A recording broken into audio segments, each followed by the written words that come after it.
نحمد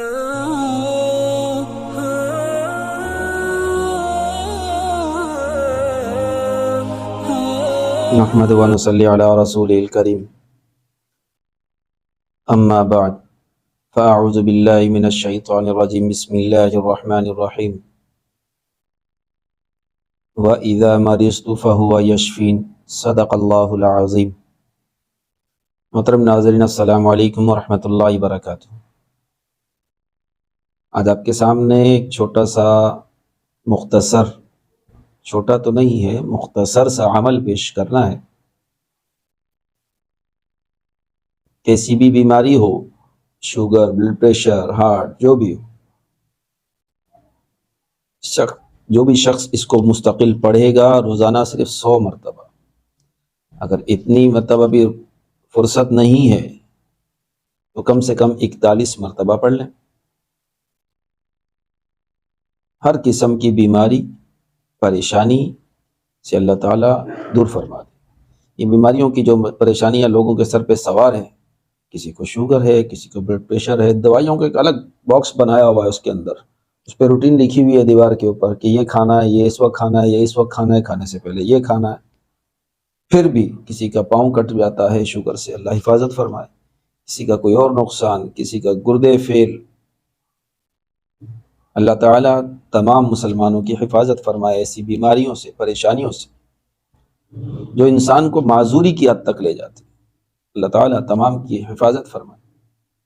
ایک عمل ہے چھوٹا سا، یا حی حین لا حی فی دیمومۃ ملکہ و بقائہ یا حی۔ دوبارہ سماعت فرمائیں، یا حی حین لا حی فی دیمومۃ ملکہ و بقائہ یا حی۔ 9 چندی جمعرات، چاند کی 4 تاریخ کے بعد کی جو جمعرات آئے گی، 4 تاریخ یا 4 تاریخ کے بعد کی جمعرات، پہلی جمعرات وہ 9 چندی کہلاتی ہے۔ اس میں جمعرات کے دن فجر کی نماز کے بعد، یعنی فجر کی نماز کے بعد 600 مرتبہ سورج نکلنے سے پہلے پڑھ لیں۔ اس کی تعداد اصل تو 1100 مرتبہ ہے، 1100 اکثیر ہے۔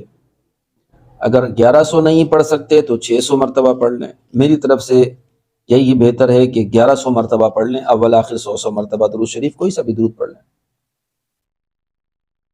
آسانی نہیں ہے تو 11 دفعہ پڑھ لیں، صلی اللہ علی محمد صلی اللہ علیہ وسلم، سب درود ہیں، اور اس کو 600 دفعہ یا 1100 مرتبہ پڑھ لیں۔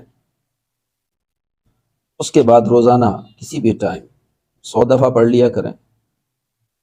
کیسی بھی بیماری ہو جائے، شوگر، بلڈ پریشر، کینسر، اللہ تعالیٰ حفاظت فرمائے بیماریوں سے، آپ روزانہ 100 مرتبہ پڑھیں، پانی پر دم کریں، اس کو پی لیں۔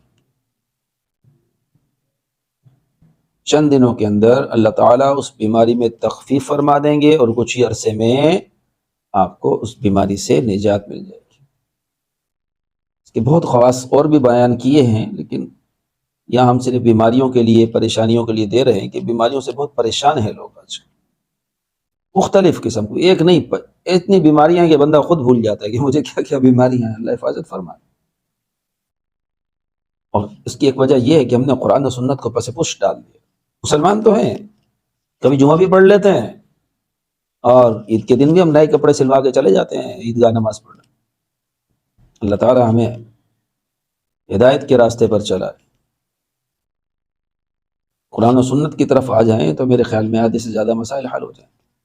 نیند پوری، خوراک ٹائم پہ، لیکن کیسے نیند پوری ہو؟ رات کو جب تک ہم فیس بک نہ چلائیں، یوٹیوب نہیں دیکھیں، موویز ویڈیوز نہیں دیکھیں، ٹک ٹاک پر جا کے 8-10 ویڈیوز نہ ڈالیں، تب تک ہمیں سکون نہیں ملتا۔ کہاں سے نیند آئے گی؟ ایسے ایسے بزرگ کہتے ہیں یار ساری رات جاگتے ہیں، نیند نہیں آتی، جیسی فجر کی اذان ہوتی ہے نیند آتی ہے، ہم سو جاتے ہیں۔ سبحان اللہ، اللہ حفاظت فرمائے۔ بہرحال یہ عمل بیماریوں کے لیے بہت مؤثر عمل ہے، اور عاملین جانتے ہیں، اور عامل اور طبیب جو اس کو ورد میں رکھیں گے اللہ تعالیٰ ان کے علاج معالجے میں برکت عطا فرما دیں گے۔ عامل اور طبیب کے لیے خاص وظیفہ ہے، سمجھائیے۔ جو بھی عامل ہیں اس وظیفے کو اسی طریقے سے پڑھ لیں، 1100 مرتبہ 9 چندی جمعرات، فجر کی نماز کے بعد، سورج سے نکلنے سے پہلے مکمل کر لیں، اور پھر روزانہ اپنے معمول میں رکھیں اس کو۔ چلتے پھرتے کثرت سے پڑھیں، جو بھی نسخہ لکھ کر دے دیں گے اللہ تعالیٰ اس بیماری میں اس کو شفا عطا فرمائیں گے جو مریض آپ کے پاس آئے۔ السلام علیکم ورحمۃ اللہ وبرکاتہ۔